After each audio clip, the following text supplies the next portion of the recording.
तेलंगाना के मुख्यमंत्री के चंद्रशेखर राव रांची दौरे पर थे और इस दौरान रांची में उन्होंने एक प्रेस कॉन्फ्रेंस की। उन्होंने कहा है कि गलवान घाटी में शहीदों के परिजनों के लिए उन्होंने मुआवजे की घोषणा की थी, जिसमें 102 शहीद झारखंड के भी शहीद हुए थे। वो झारखंड अपना वादा पूरा करने के लिए आए हैं। उन्होंने दिशोम गुरु शिबू सोरेन का भी आभार जताया कि तेलंगाना अलग राज्य के आंदोलन में दिशोम गुरु का मार्गदर्शन प्राप्त हुआ था।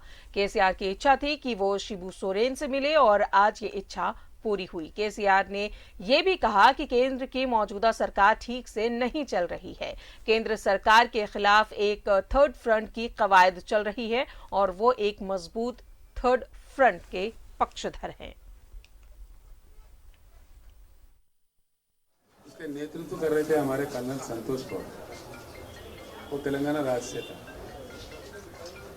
तो उस समय में हमने उनका वहाँ मदद की है उनके फैमिली के लिए।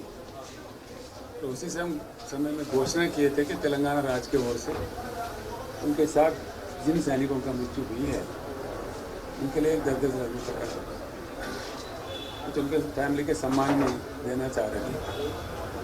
तो ऐसे 6-7 राज्यों में, पंजाब में भी थे, दूसरे जगह भी थे, वहाँ चुनाव हो रहा था, चुनाव कोड भी है।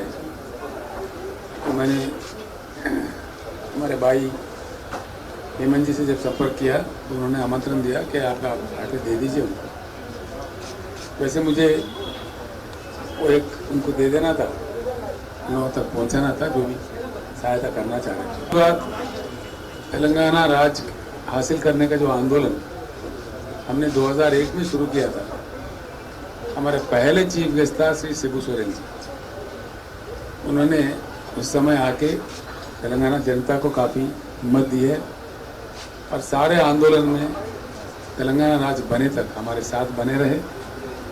हर लिहाज में जब हम उस समय के सरकार से बात कर रहे थे, प्रधानमंत्री से बात कर रहे थे, वो तेलंगाना की तरफ से लड़ रहे थे।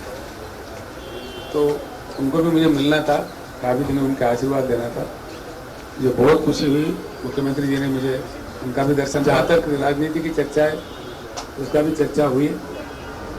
काफ़ी बातें हो रही है देश भर में नेता लोगों से, कई लोग जब भी मिलते हैं तो बात कर रहे हैं। एक ही बात मैं ये कहना चाहूँगा कि 75 साल के आज़ादी के बाद देश को जिस ढंग का डेवलपमेंट का हासिल होना चाहिए था वो नहीं हो पाया और कई चीज़ों में हम पिछड़े रह गए दुनिया की तुलना में देखे तो। हमारे से लगा हुआ चाइना का तरक्की हुआ, कई एशियन कंट्रीज तरक्की हुए और आज भी जिस सरकार से देश का सरकार चल रहा है कुछ ठीक ढंग से नहीं चल पा रहा है। इसको ठीक करने का प्रयास करने का हर इंडियन का फर्ज बनता है। उस पर भी हमारा चर्चा हुआ, लेकिन सारे देश भर में जब नेता लोगों से चर्चा हो रहा है तो भी मिल करके कुछ ही समय में हम लोग किसी जगह मिलेंगे।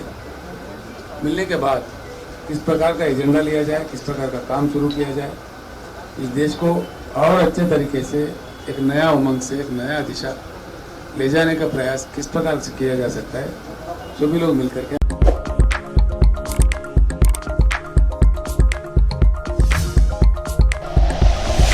Like and share videos, subscribe करें हमारा चैनल और प्रेस करें बेल आइकॉन। News 11 भारत, सच है तो दिखेगा।